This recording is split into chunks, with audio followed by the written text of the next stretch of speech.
Veronica presents the AI Repertory Theatre's production of New World Papers.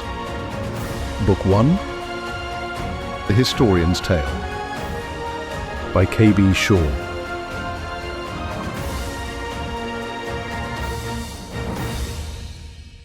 Chapter 4, Through the Mist. I stepped into a deep gray world with a boggy stench and an atmosphere as thick as the heaviest fog I had ever encountered. It was alive with swarms of buzzing insects, some of which emitted slow pulses of colored light. The ground felt spongy underfoot. It appeared to be a thick layer of soggy mulch, although no leafy plants were visible to account for it. Above you is more than a kilometer of mist. Clouds, really, said Mrs. Greer, loud enough to be heard over the incessant hums, cricks, croaks, and buzzes. It is next to impossible to tell day from night down here. Yet there are gargantuan trees that reach almost to the top of the mist. They have wide, flat canopies and thrive on the moist soil, the nutrients provided by their own rotting leaves and the little sunlight they can gather. Also, as you can see, there is an abundance of life down here, most of which is harmless. The word "most" stuck in my mind. Usually the basin is comfortably warm. However, with the approaching convergence, it will cool down rapidly. By the time we reach our destination, this fog will begin to condense into rain, and the settling will occur. As Sean told you earlier, to observe the protocol, we'll travel mostly in silence. When your task is finished, we'll answer any and all questions you might have. Look, listen, and make mental notes. You can record your thoughts during our rest periods, if you wish. I'll take the lead. Fall in behind me, lad. We followed a string of lamps mounted on posts a little over a meter tall. The cable connecting the lamps served as a guideline. Sean explained that the number of lamps in each string had a limit, so the illumination was broken into runs. Each run began and ended at a large post that held 2 static boxes, one for each direction of lights. At the end of every 4th run was a way station. We hiked at a brisk pace. Our lights only penetrated 15 or so meters, but I scanned the area around me constantly in an effort to record as much as I could in my mind. It was the flying bugs that demanded my attention first. They were everywhere. Some were the size of a mote of dust and seemed to drift in the thick atmosphere. Others flew on gauzy wings that spanned the width of my outstretched hand. Then there were knots of illuminated bugs that seemed to rise from the ground in swirling clouds whenever they were disturbed. We call them luminaires, said Bedford, as if he could read my thoughts. because they often clump together. You might think they're all one type of insect, but they're not. Each color is a different species, a female of the species to be more accurate. They pulse to attract a mate. Unfortunately for them, they attract more than mates. Watch closely the next time we rouse a cluster. There. A many-colored cloud rose from the damp ground. Did you see? Yes, the bigger bugs swooped in. They eat the luminaires? That's the way of life down here in the basin. A bit farther on, we passed through a range of rock formations that formed undulating mounds some 3 meters high. They looked more like large cauliflowers than rocks. From the rocks rose several small swarms of luminaires, which, as I expected, attracted the larger flying bugs. Bedford halted the group so I could observe. To my astonishment, any predator that swooped and snatched its prey was drawn slowly down into the folds of the cauliflower rocks. Look closely. What the bee? I realized that the glowing dots were not luminaires at all, but tiny illuminations on the tips of slender tendrils. The rocks, they're alive. What you see is rocks are the outer shells of a colony of living creatures we call pholites. Bedford, before motioning me to move on. The second run of lights skirted the mammoth trunk of a tree that took more than 4 minutes to pass. The bark was like that of trees on the surface of New World, but the scale of its craggy surface was staggering. A person could comfortably fit into the crevices formed by the splitting bark. Someone could easily scale the tree by traversing the network of crevices. Is that how Mrs. Greer knew about their height and wide canopies? I wondered if Addie had ever scaled their heights. We wended our way through, over, and under a system of roots that were often as thick as a man is tall. At one point we were assaulted by a vile smell. Nestled in the fork of a root was a massive, gnarled object that I recognized immediately. It was a fungus, and if what I knew about fungi on the surface held true in this alien world, it was not the edible kind. Globs of some sort of jelly-like substance clung to portions of the fungus. Various colored luminaires hovered around the gelatinous globs. The stench of the thing was horrific. I was about to gag. Bedford raised a hand. Let's stop again for a minute, for the lad's sake. I'm quite all right, sir. Let's move on. Sean rested a hand on my shoulder and inhaled deeply. The smell isn't too much for you, is it, Fallon? No, of course not. I inhaled deeply to prove I was as much a man as he. Half a breath was enough to make me double over.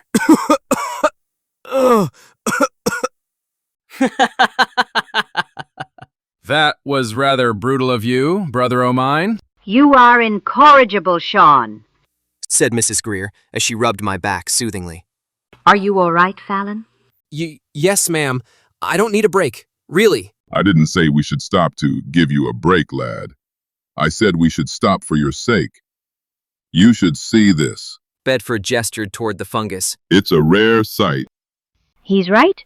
Said Mrs. Greer, sounding as if she had just grasped what Bedford meant. It is something you should document. We have written accounts, of course, but no visual record. Can you stand the odor a while longer?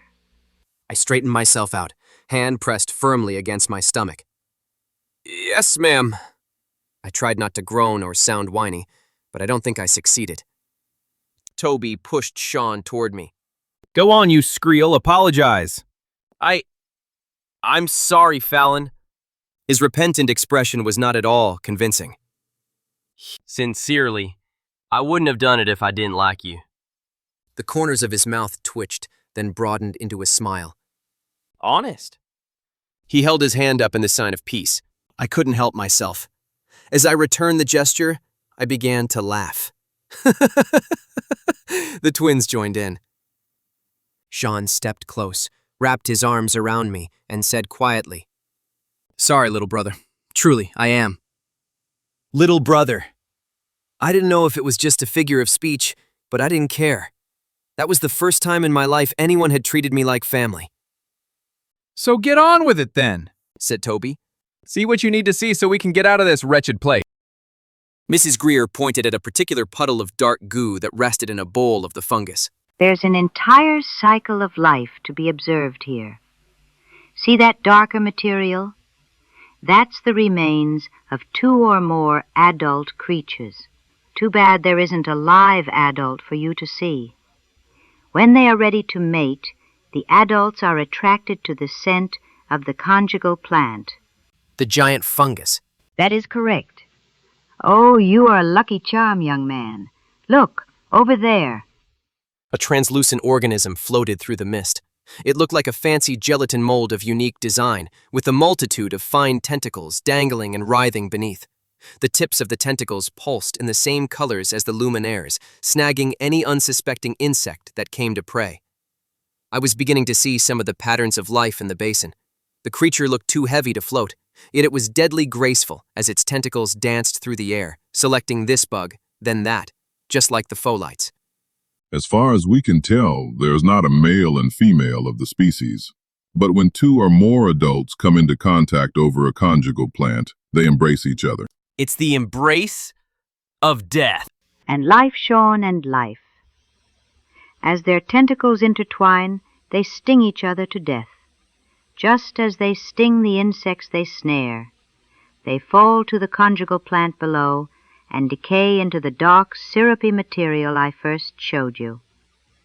The pool nourishes both the fungus, countless luminaires, and the 10 or more embryonic creatures contained within it. Those clear globules are juvenile creatures. The fungus eats more than half of them. The ones that survive form tentacles and begin to consume the luminaires that are attracted to the sweet decay. And eventually, they develop tendrils and begin to snare the larger insects.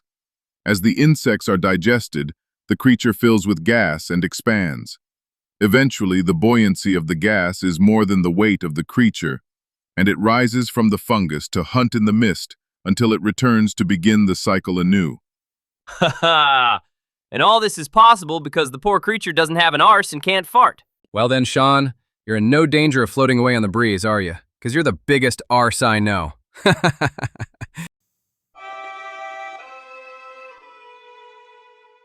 Sean was in the lead when I heard the gurgle of running water ahead. A sound and some movement to my left drew my attention. I strained to see what it was and listened intently. A few paces farther, I heard another sound, more clearly this time. It sounded like a heavy bag of grain or sand or something of the sort being tossed onto the boggy soil. I looked toward the source of the sound. The mist thinned for a few seconds, and I glimpsed a pale-skinned, toad-like creature about the size of a watermelon. Its protruding black eyes were as large as a grown man's hand. I focused my attention on the stream as it came into view. Farther downstream, another toad creature leaped, escaping from our probing lights. When Sean's foot neared the surface of the stream, the water erupted with a flare of sparks as if a log was tossed on a dying fire. I came up short. What the? Toby walked into me, almost knocking me over. Sean, who was nearly to the other side of the stream, stopped and turned. Everything's new to you, isn't it, little brother? Those were just lightning fish. Like minnows, only they flash light when they're spooked. He turned to resume his lead, still explaining. As you've seen without light down here, many animals, even plants. Ah, damn! Sean froze. Careful now, Fallon. Watch your step. Cautioned Mrs. Greer as we gathered around Sean. Toby examined the area around his brother carefully before he stepped onto the bank and sank to his knees in front of Sean. Did it get you? Nah, but I could feel a barb pressing on the inside of my leg.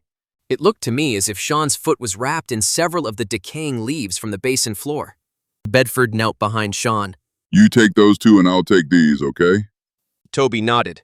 Gently now. Bedford cautioned as he and Toby slowly slid their hands between Sean's boot and the clinging leaves. We don't want to hurt it. Hurt it? That's my leg it's got hold of.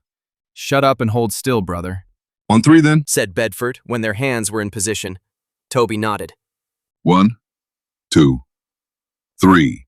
With more effort than I would have expected, the two managed to pry the leaves away from Sean's boot. As soon as Sean was able to lift his foot, the leaves folded back, becoming indistinguishable from the rest of the debris that littered the basin floor. Sean stepped back. No harm done. His tone was tinged with both relief and apology. That was a beginner's mistake. You'll fall in behind Fallon when we resume. Toby, you'll take the lead. Bedford motioned for me to kneel beside him. Mrs. Greer was close at my back. Come here, lad. He pointed at the dead leaves. Can you see it? I looked at the spot where Sean's foot had been. All I saw was a clutter of... Wait, there it was. A diamond pattern, about 3/4 of a meter long by 1/2 meter wide, that didn't quite match the surrounding ground. Yes, I do. What is it? A plant of some sort? No, Fallon. Said Mrs. Greer from over my shoulder. It's an animal common near water in this part of the basin. We call it a toad snare. You mean it preys on those giant toads I've seen? Yes, lad. That's exactly what it does. Look closely at the 4 points of the diamond. See those barbs? If a toad crosses paths with one of these buggers, the toad snare snaps shut like a trap, piercing the beastie with 4 venomous barbs and killing it within minutes. It could have killed Sean? No, but it would have made him very ill for several days, so be careful, lad. We can't afford to have you laid up. Time is of the essence. Lead on, Toby. At the end of every 4th run of lights was a way station from the outside. The station looked like a naturally occurring mound covered in the same damp mulch as everything else on the basin floor. A stone arch, which encased a metal hatch similar to the one at the entrance to the basin, jutted out from the mound. We passed the first station without pause. Bedford had retaken the lead by the time we reached the second station. We'll stop here, but only long enough to eat, drink, and relieve ourselves. We're on a schedule. Once inside, I could see that the station was a sturdy dome built of poured concrete or a similar material. The station was 8 or 9 meters in diameter, large enough for a party of 6 to bed down comfortably. It was equipped with a bug mister, its own illumination system, a source of fresh water, a fireplace, a rough plank table with benches and stools, and a privy. I followed the lead of the others, who removed only their gloves and helmets to eat and drink. No one went through the commotion that would have been required to visit the privy. We left the station in the same way we had first entered the basin, only this time Sean let me do the fogging. At the end of Run 11, Sean needed to replace the Run 12 static box before we could move on. We stopped for the night, although I cannot swear it was night in the world above. At the 4th way station, we ate together at the table and listened to the twins banter about the approaching high conjunction celebration. Do you think it's snowing up home? Said Sean. Not for another day or two, I think. Said Toby. This is the first high con that we won't be with the family. Yeah, I'll sorely miss being trapped indoors with the folks for a month. We were lucky, you see. Ma wasn't the first to contract Pa. He was a bit in demand, you might say. Said Toby with a wink. And Ma had contracted out to a guild man when she was young. When they first got together, Pa hadn't planned to use his contract. But having twins forces the issue a bit, doesn't it? Then he surprised everyone by accepting his responsibilities, merging households. And they've been together ever since. They even saved up and purchased a second contract for Mom. We have 6 other brothers and sisters one way or another. All of Pa's kids come to spend high conjunction with us. Cooped up together for 2 weeks. But the presents. And the food. The food. Mince pie and candied yams. Hot mulled cider and crusted apples. Aye, the crunchy shell suspended over the hot, moist, spiced apples. Crusted apples? How could they talk about crusted apples after everything we had seen today? But this world wasn't new to them, was it? And that damned protocol probably prevented them from talking about what was really on their minds, the project they had brought me for. Bought me for, to be more accurate. A dark mood descended upon me. "Excuse me," I said tersely as I pushed myself back from the table and retired to a cot as far away from the others as possible. Why should I be angry? I wasn't a slave, a servant, or even a spy. I had more adventure in the last few days than in the entire rest of my life. I closed my eyes and tried to catalog all the unusual images: giant trees, bizarre rock formations, massive fungi, exotic toad-like creatures with pale, translucent skin and bulging black eyes the size of saucers. Floating in the mist before me, snagging insects, was a gelatinous, tentacled organism. Such a strange sight. I was so mesmerized by its movements, I didn't notice it was getting closer. Too close. I sensed that it wasn't just drifting, but moving with malevolent intent. It was bigger than I had thought. I was about to call the twins for help when a menacing tentacle as large as a man's arm shot out toward me, its sticky surface grasping my shoulder. I twisted away and swatted fiercely. Toby yanked his hand away and jumped back from my cot. Fallon, calm down! It's me! I pulled myself into a sitting position. I could feel my heart racing and the sweat running down my face. You okay? I took a deep breath and exhaled slowly. Yeah, sure. I must have dozed off. Dozed off? It's been 7 hours. Time to get moving. As we advanced ever eastward, I noticed a steadily building breeze. Each day we covered less ground as the wind steadily increased. The temperature dropped and the mist turned to rain. The 9th station lay in ruins, crushed long ago by a massive fallen branch. A tunnel was cut through the branch where it had blocked the path.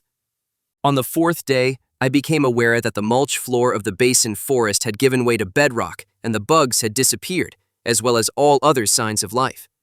We were now laboring across a desolate, windswept landscape. When we stopped at a way station to lunch, we tucked the gauze netting inside our helmets and stowed our gloves in our packs. We're almost there, lad. At least, if you're going by distance. There's only one station left between here and the base. We'll spend the night there. But the rain and the wind are going to fight us. They'll fight us hard. It'll take most of tomorrow to make the last push. Is this the dangerous part you warned me about? Bedford's eyes gleamed. Nah, this is the fun part. It's the lightning leg. When we were about halfway to the last station, I heard the distant report of thunder. By the time we reached the dome, great sections of the sky were painted with broad strokes of brilliant blue-white light. The 5th day was a real pisser. I was startled to wakefulness by a loud hissing sound and sharp clap of thunder. Whew, that was close, Sean called out with glee, and it sounded like it struck the ground. Bedford and Mrs. Greer were already sitting at the table, having breakfast. Come join us, lads. When we were all seated, Bedford began. Since you lads have never been down here during a settling before, this is as new to you as it is to Fallon, so listen up. You hear? With the settling underway, the lightning will be more intense than usual. As the atmosphere condenses, the likelihood of ground strikes increases. Brilliant! No pun intended. Speak for yourself, brother. I never liked this leg, even when the lightning just lit up the sky. Although there are no bugs buzzing about, I want you to pull your collars up as high as they will go. Cover your mouth if you can, wear your netting down, and gloves on. He pointed to 4 lengths of rope lying on the table. Each was about 1.5 meters long with broad metal clips on the ends. The wind will be brutal. We need to take special precautions. So when you're all dressed, you each need to take a rope and secure one end to your belt near the buckle. Got it? Then you'll attach the other end to the back of the belt of the person in front of you. Sean, you take up the rear. I'll lead from here on. If you need to, use the lighting cable to help pull yourself along. When we were ready to leave, Bedford listened at the door, trying to get a sense of the ebb and flow of the howling winds. I saw his mouth moving slightly as he silently counted the seconds. Ready? After this next one, then.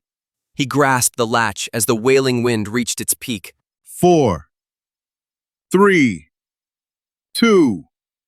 Step lively now. Bedford swung the door open. Immediately, the weather assaulted us in full force. Bedford went directly for the static box. As he cranked furiously, Sean secured the station door. The wind whipped the drops of rain so viciously I felt as if I were being pelted with small stones. The netting blunted the force of the rain against my face, but it held the deflected water within its weave, obscuring almost all vision. At times, the only thing I could see was the blurred yellow-green glow of the next lamp refracted through the embedded moisture. I only let go of the guideline when we reached a lamppost. Otherwise, I just slid my hand along, gripping tightly to pull myself forward or steady myself. The wind was stronger than any I had experienced on the surface, but that was not what made it treacherous. It was the swirling. It seemed to hit us from all sides.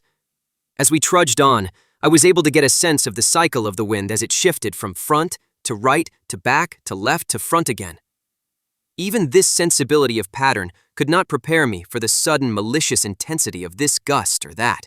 Front or back, I was partially protected by the nearness of Sean and Toby, but a particularly brutal side attack would send our entire line reeling. We walked for hours and covered very little distance. My left arm was sore and my hand numb from the effort of following the guideline. My shoulders sagged, and I forged on mechanically, my eyes half closed. I was so fatigued, I could not even escape into the images in my mind.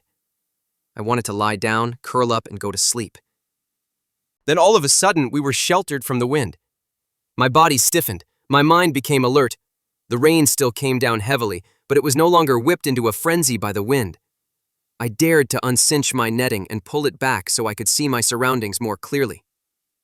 On either side of us rose high walls of rock. Walls is not the correct word, because it implies structure. These were more like long piles of loose rubble that rose 3 meters high. The ground began to slope down. Ahead was the gaping mouth of a tunnel. We're here, Fallon. Another short trip underground to reach the base, and then I can explain what you are to do. Lightning cracked and sizzled overhead. Rainwater cascaded in sheets along the path that sloped toward the tunnel entrance. "Down there," I said, somewhat stupidly to no one in particular. Toby came alongside me and draped a beefy arm over my shoulder. He kicked at a stream of water. Just follow the flow, boyo. At least we'll be out of the bloody rain. The short trip underground that Mrs. Greer had promised was almost twice as long as our passage from the surface of New World to the basin. We went down about the same distance, but the tunnel, excavated out of solid bedrock, was straight and not as severely sloped. The floor was rounded, so water running down from the basin was channeled to either side, giving us a dry path to tread. Once in the full shelter of the tunnel, we were able to stow our helmets, gloves, jackets, and outer boots, making this part of our trek much more comfortable. Revitalized by a walking lunch and the anticipation of what lay ahead, I had a chance to reflect upon the journey. Every image I brought into focus challenged what I knew or thought I knew about New World. At first, I dwelled upon the strange nature of the hidden world that was the basin. My mind slowly settled on images of man's intrusion, the long network of lights, the way stations, and now this tunnel. Who did all this? How long did it take? Why? A shiver ran up my spine, not of fear or cold, but of realization. I was part of something big, something grand, something that spoke to the greatness and importance of man. All these wondrous visions cannot compete with that of the raven-haired woman. I needed to draw. We arrived at a short stretch of level ground that ended at a rise of wooden steps. The steps bridged a shallow chasm into which the runoff water flowed. At the top of the steps was a door, constructed of stout timber and metal strapping. "Welcome to Observation Base, lad," said Bedford. He pushed open the door and led us into a short, dark hallway. Unlike the tunnel, the floor here was smooth, polished. Light fell across the floor some 20 meters down the hall. A thunderous jumble of noises reverberated down the passage. I tried to sift through the sounds in my mind. The low grinding of a grain mill? The high whir of a static box? The metallic clanking of a chain being pulled through a pulley? The rhythmic beat of a massive clockwork? People shouting? We traversed the hall and approached the opening through which the light fell. "We call this room the command deck," said Bedford, as we entered a large, circular room nearly 50 meters in diameter. Like the tunnel in the hall, this was not a natural cavern. It was sculpted from the bedrock. The walls were rough-hewn stone, while the floors were as smooth and polished as those in the mount. The command deck was composed of 3 concentric galleries overlooking a central pit. Gleaming metal railings ringed each gallery. At 15 meters, the top gallery was the deepest. It fronted a series of rooms that were framed out in finely crafted wood that again reminded me of the dark wood panels and moldings in the mount. Some rooms, which I assumed served as offices, had large glass windows. The others were most likely living quarters. The wide floor between the rooms and railings held equipment bays, material bins, and storage areas. The middle gallery was 2 meters below where I stood. It contained specialized work areas. 14 men and women were working at their stations. Another dozen are off shift. They've been working day and night preparing for your arrival. Transfixed, I descended 2 levels and walked to the rail of the inner gallery. It was only 2 meters deep and had just one function: to give an unobstructed view of the pit. The pit was about 8 meters in diameter. A disc constructed of heavy timbers strapped with metal was lowering slowly, as if it were a lid being set on a pot. My gaze followed the cables from which the disc was hung. They led to a pulley system rigged to a sturdy trolley that moved along tracks 12 meters above the pit floor. The whole affair was operated by a gear mechanism mounted on the floor of the upper gallery, directly across from me. The mechanism ground to a halt as the disc settled into place. The command deck became silent, except for the voices of workers.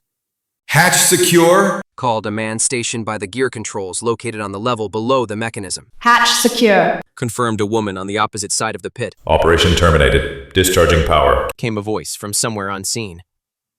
Mrs. Greer joined me at the rail. "What's it all for?" I asked. "When? How? Why did you build all this?" All your questions will be answered in due time. She pointed to the pit. That is the portal to your final destination. And that She motioned upward. is your transportation. High above the trolley tracks was a grid of walkways suspended from the ceiling. The walkways enclosed what I can best describe as a giant clockwork. It was a complex system of gears, ratchets, and coils of spring steel. Suspended directly over the pit was a metal sphere big enough to hold a man, big enough to hold me. Its surface was not solid, but rather a metal mesh supported by a tubular internal framework. Distributed across the surface were rectangular openings inset with what appeared to be glass. Bulging canvas bags were lashed to the circumference of the sphere. Attached to its bottom was a very large version of a focus static lamp. "So, you want to lower me in that contraption into what I can only assume is another hole in the ground to have a look around and draw pictures of what I see." That's about right. However, that is not just another hole in the ground. Do you have any idea where you are? "In the basin somewhere." Images flashed through my head. One came into sharp focus, the map I had glimpsed in the manor house. East of Primacita. I concentrated on the lines that snaked out from Primacita into the basin. They led to a vague, swirling pattern. My mouth gaped at the realization. The fount of life. My voice quavered. You want to lower me into the fount of life. The fount rose from the below. It was the source of life and the place where the vaporous cones returned upon death. It was not a place for the living. End of chapter 4. Next up, the descent.